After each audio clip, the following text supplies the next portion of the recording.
Good afternoon, everyone. Telstra has now provided formal notice to the 000 custodian that their outage has been resolved. And on the progress of welfare checks, I can advise the 000 custodian has advised me that all remaining welfare checks that Telstra needed to refer to state emergency services, that is where Telstra customers have not responded to Telstra and need to be investigated by first responders in their state. All of those referrals have now been completed, and I can advise that there were no adverse outcomes associated with those referrals. I'm sure that is of a huge relief to Australians. I want to take a moment to thank the State and Territory Emergency Services for their work, particularly those who provided support to the 7 individuals who did need assistance out of those welfare checks. Their quick and diligent work on this occasion may well have saved lives. Like all Australians, I did not want or expect to be dealing with another mass outage so soon after the Optus incident. The last few days have been really difficult for many Australians. And now that Telstra has resolved its outage, it is time for Telstra to face the music.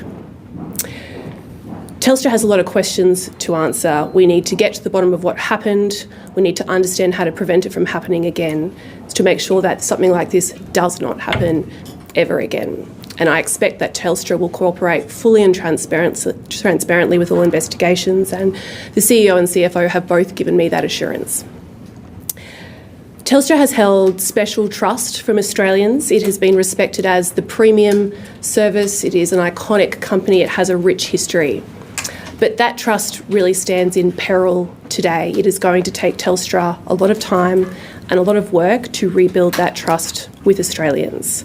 And I want Australians to know that the government will hold Telstra to account, as we hold all of the telecommunications industry to account. Telstra will need to prove to Australians that it is a reliable service that puts Australians first.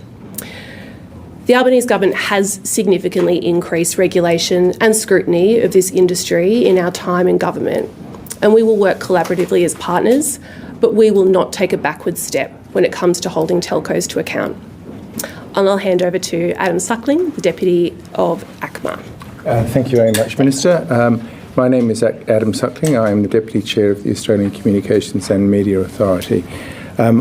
The Chair of the Australian Communications and Media Authority is not here today because she is appearing before the Royal Commission into Anti-Semitism and Social Cohesion, and in fact I think she is giving evidence right now. We take Telstra's outage of Wednesday with the utmost seriousness. Telstra provides an essential service, and millions of customers and millions of Australians rely on that service. And on Wednesday, they let the country down.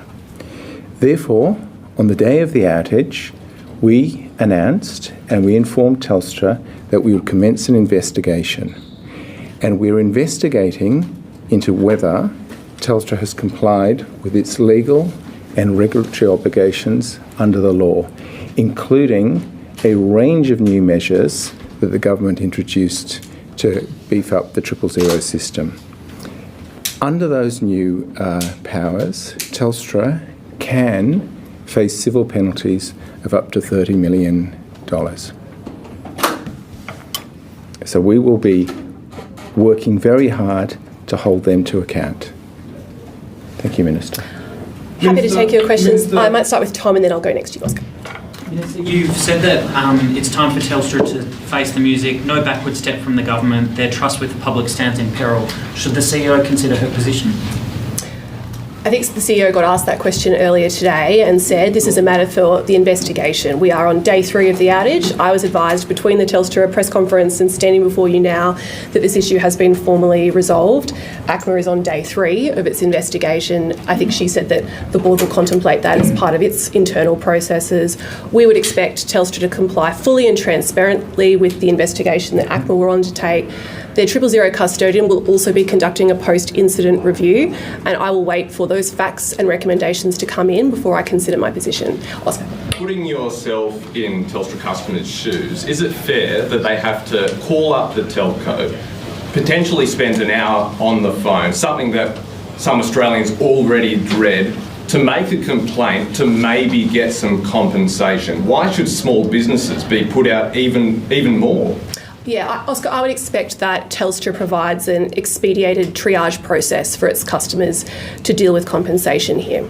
That's only fair. Claire. Minister, on numerous occasions, but specifically 2 years ago, the government-run Cyber and Infrastructure Security Centre actually alerted critical infrastructure operators that there was quite a reliance in their systems on GPS and timing systems.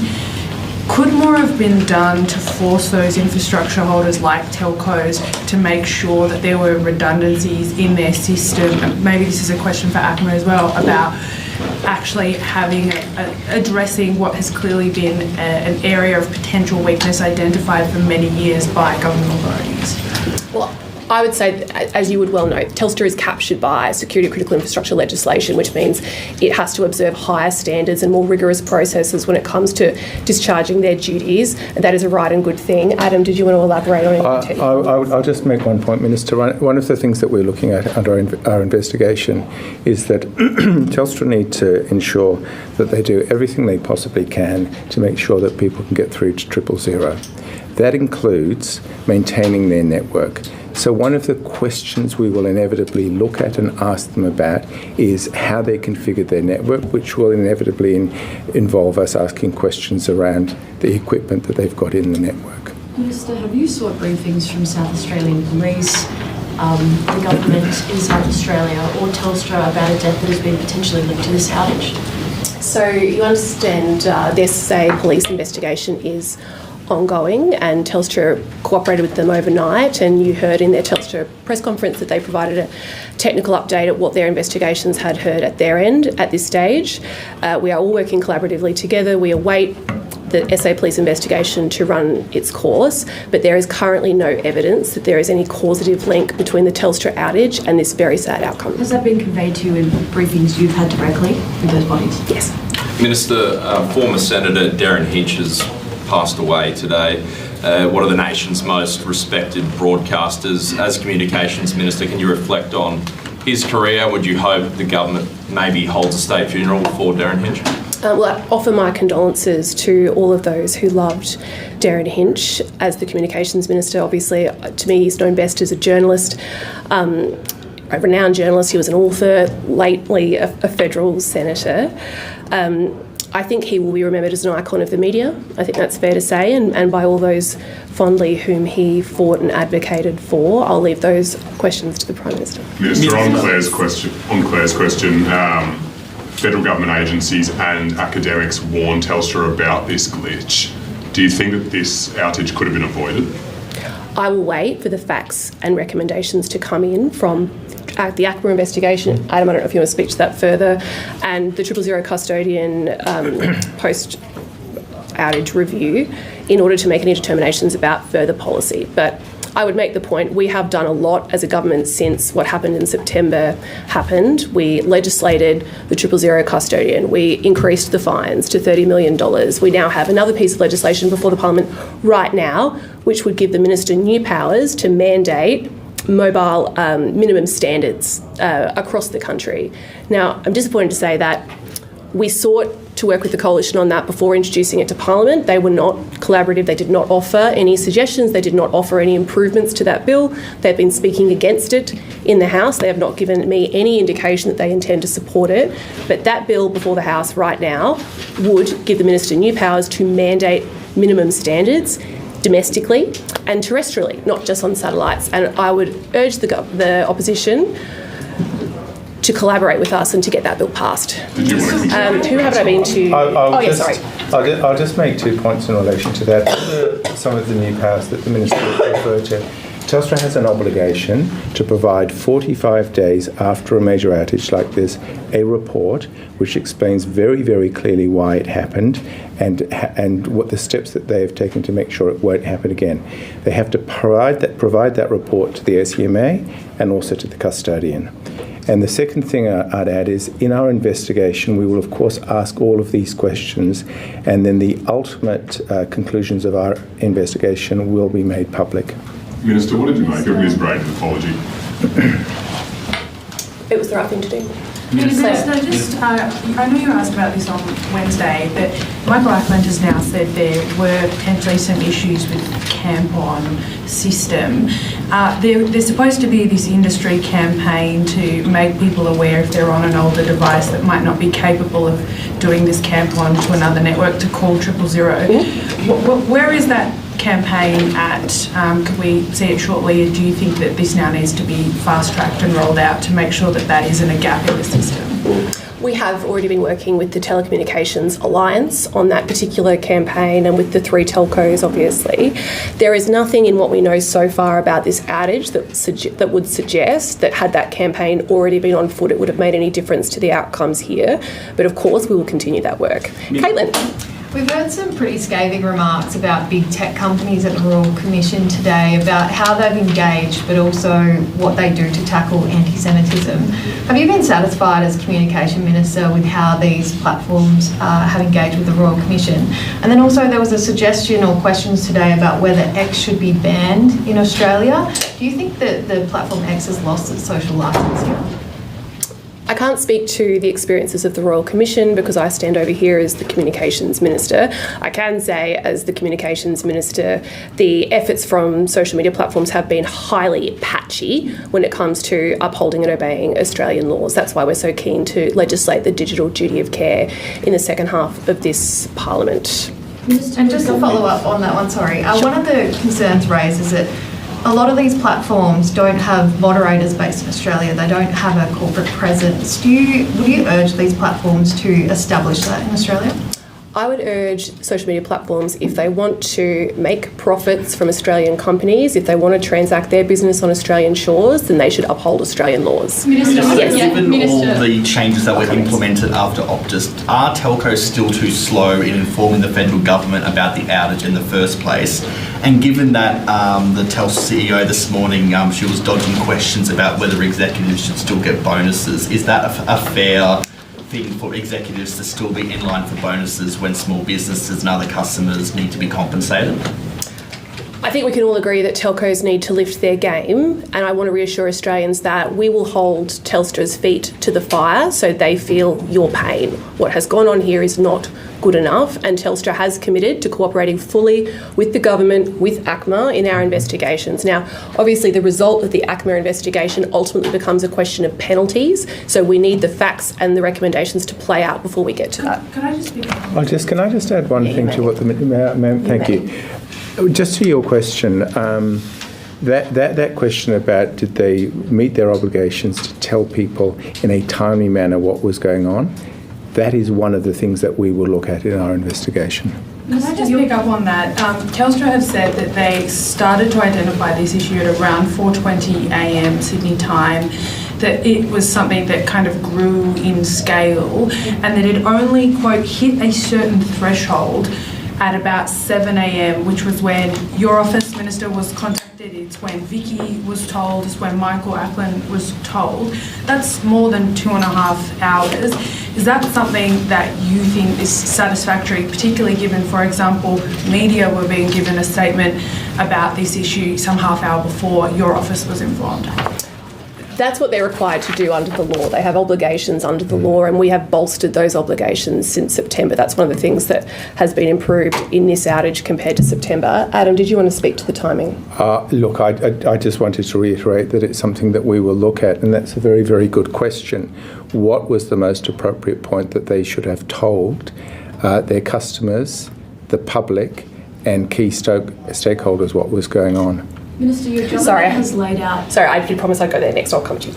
I wanted to ask you about the gambling legislation. As part of that, as part of the opt-out feature, you said that you want people to be able to get clear, accessible and functional mechanisms to opt out. What does that look like from your perspective when someone goes on an app? Are you expecting that they would get notified straight away to be able to opt out, or sort of how deep into the settings do you expect people would have to go, such as on the SBS On Demand app, to need to opt out of wagering advertising? Well, that's exactly what I've said previously and what I'll say again today. That to me looks like the the technology that SBS On Demand uses on their app. If you've done it yourself, I've done it, it's easy to navigate. SBS has generously offered to share that technology with other apps and services that will require it. I think that's very good of one of our national public broadcasters to offer that. It shows that it is possible, and that's what we expect companies to deliver by 1 January. So yes. it would sort of be replicated like the SBS rather than have like a pop-up notification as soon as you go onto an app or as soon as this is enacted? Well, we now have to wait for a Senate inquiry into the legislation, so I will wait for those recommendations to come back and see what we learn from that. Yes. Government has laid out what it's done since the Optus crisis. Yes. But why hasn't the government considered lowering the price of spectrum, as EU countries have done, given warnings that high spectrum prices could crimp network investment and also potentially trigger future outages? We did speculate whether we would get a question about the cost of spectrum today. Telcos are obviously upset at the price they are paying at spectrum. Telcos are paying less for spectrum as a result of this process than they did the last time around. Adam might like to discuss the extensive work that ACMA did into the price of spectrum. But spectrum is a national commodity that Australians hold, and companies that seek to make a profit out of using that national commodity should pay a fair price for it. But countries like France, Portugal, Spain, this question both of you, they've made spectrum rights free in exchange for telcos promising to bolster their network's resilience. Why wouldn't Australia consider that model? What we have done is, under the Act, we need to make sure that we manage spectrum efficiently. We went through a very, very, very detailed process in which we sought information from 4 world-respected economic consultant groups, and we had the methodology that we adopted peer-reviewed, and we came up with what is a very, very fair price. As the Minister said, the price is $1 billion less than what they currently pay. Spectrum makes up a very, very small proportion of their overall costs, and we have a lot of advice from experts around the world that suggests that decisions to invest in networks are driven by expectations about future revenue, and their future revenue expectations are fairly good in the medium term. So you reject basically telcos? I do. We completely reject their assertions. What do you make? This may have already been covered in previous technical jargon answer, but are you, to be clear, are you calling for a technical audit of Telstra's servers? It's your investigation. Yeah, what I said was we're doing an investigation, and in the process of doing that investigation, it will inevitably involve us looking at some of these technical questions. And is they that have something you would like to see then? Of their service, a technical audit of their service? Well, I mean, we will investigate their network, we'll investigate why the outage occurred, and we'll inevitably look at questions around did they properly configure their network to make sure that it could work to deliver calls to emergency services. Minister, just on the timing again, I don't think we've quite heard your response as Minister. Is 2.5 hours appropriate? I was asked that question on day one on Wednesday, so I did say that I was disappointed not to be notified earlier, but that I would reserve my comments beyond that to awaiting the facts of the investigation, because at the moment we don't know what happened between 4:30 and 7 o'clock. We should know what happened between 4:30 and 7 o'clock, and that will help us determine what should have been done better. As you mentioned before, you said the threshold, you said that Telstra is technically meeting its legal requirements to only notify you when it reaches a certain threshold. Do you think that threshold needs to be lower? Is that something you're going to consider? I will consider the facts, outcomes and recommendations of the 000 custodians review in particular, because I know that I have found the work of the 000 custodian immensely useful during this outage, and in speaking with Vicky Brady and Michael Ackland, Telstra has found that to be the case also. This is something that has helped Australians. The fact that welfare checks were turned around so quickly, I mean, let's recall in September that it took Optus 13 hours to commence welfare checks after 000 went down. In this instance, as far as we know today, those welfare checks commenced within minutes. 7 people did require further assistance. That may well have changed. That may well have saved lives. And we thank again everybody that worked on that to make sure that that system worked better this time around. Yes. Looking at the bigger picture, these outages seem to be happening more frequently, even as we're more and more reliant on telecommunications. The telcos have never been under more scrutiny. We've had inquiry after inquiry. So why do these keep happening? Is there an indication that the sector is getting more complex, or are the companies undercutting funding and undercutting their services? Well, we're currently in the middle of implementing the final recommendation of the Bean Review, which is the review of the review, which is a sort of root and branch review into 000, trying to set it up for decades to come, make it fit for purpose for decades to come. So that work is ongoing, but I make the point that there has been substantial improvements since September, and telcos, I hope, understand that there is a lot more work to be done. I did a speech in February to the industry setting out the roadmap, because at the moment, this is the problem. There is a large gap between the way that this industry has been regulated for a long time, 30 years, and what a modern customer expects of their telco. And it is beholden on all of us to address that gap. We've been working on it, we're closing it, it's not closed, and we all need to do a lot more work to make sure that it closes. So do you disagree with this? SBS On Demand app, you said that you're going to use that model in your response before, but people like Tim Costello say that less than 1% of users have actually opted out. So, according to that, it's ineffective. Why would you then pursue that model? I haven't said I'm going to use it as the model. I said in this press conference today that it is an example of technology that already works. The fact that the percentage of usage, I think, speaks more to the fact people don't know about it, rather than whether or not it's effective. And I think that the more we discuss it, the more people know about it. Everybody I've talked to about it has done it. My colleagues have sat and done it next to me in a division. It's that easy to do. My question before about how obvious it would be made to users whether or not they, is it a pop-up notification, or do they have to dive into the settings? What's your expectation? Our job as lawmakers is to set the law that companies must abide by. My point today is that there are examples that companies can use already that are out there. The fact that we are going through this process, we will go through a legislative inquiry now and move through both houses of Parliament to deliver an outcome in gambling reforms, is a good thing, but my concern is that the longer we drag that out, the longer we put at peril the 1 January implementation. And I think everybody wants to see gambling reforms implemented as quickly as possible. And I expect all companies who will be subject to this legislation to be ready for 1 January 2027. And if they aren't ready for 1 January 2027, they will not be able to advertise gambling on their platform. I'm so sorry, this has just come out of the South Australian Police press conference. I just wanted to get your reaction to it. It's been reported that the police investigated and can confirm that report of a failed phone call was incorrect, that 2 calls were made without any difficulty from Telstra numbers. So obviously you're just hearing this now, I assume, for the first time, but does that give you some relief, I guess, that potentially this incident, although someone has died, is not necessarily linked to the outage as far as police have reported just now? It's a huge relief. I have advice from the 000 custodian that there were no adverse outcomes from the referrals made to state emergency services. This particular very sad case has been it's been an outlier to that. It was reported by a South Australian senator on her social media page. I am grateful that the SA Police were so proactive. I am staggered that it took the SA Police going to door knock the SA senator to exert her to provide the information that she had so that we could get to the bottom of this.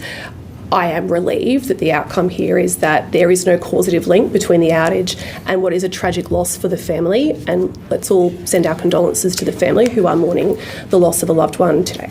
Would you call on some of your political colleagues for future outages or events to consider what information they put into the public arena? We saw Barnaby Joyce suggesting that maybe China was involved. We saw this post go out from a senator before police had properly investigated.